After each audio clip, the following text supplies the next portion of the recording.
Победное утро 9 мая 1945 года Иван Иванович встретил на границе Японии. 111-я танковая дивизия долгожданную победу отметили праздничным обедом. Обед был, праздничный обед. Офицеры с нами вместе обедали. А то обычно-то офицер отдельно, у него своя столовая.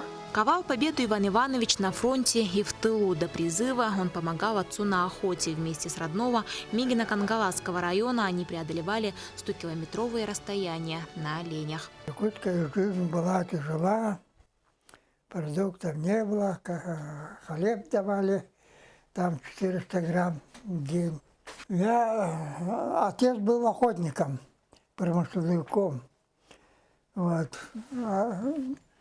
В 1942 году он меня взял с собой на всю зиму. В тайгу поехали, охотились. Мы ездили в Алданский район, там это Учурский район тогда назывался.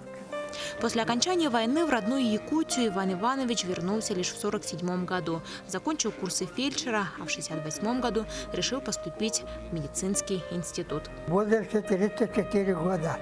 Если тот год не поступил, значит, на всю жизнь остался бы фельдшером. И всю жизнь Иван Иванович посвятил здравоохранению. Вместе с супругой проработали сначала в Усть-Алданском, Мигино-Кангаласском районах, затем и в городе Якутске. Сейчас Иван Иванович живет в Москве с дочкой, а в этом году отметил 92-й день рождения. Дедушка 4 внуков и 3 правнуков приехал в республику на лето. 71-ю годовщину Великой Победы готовится встретить в родном Якутске. Розалия Борисова, Василий Слепцов, НБК Саха, Якутск.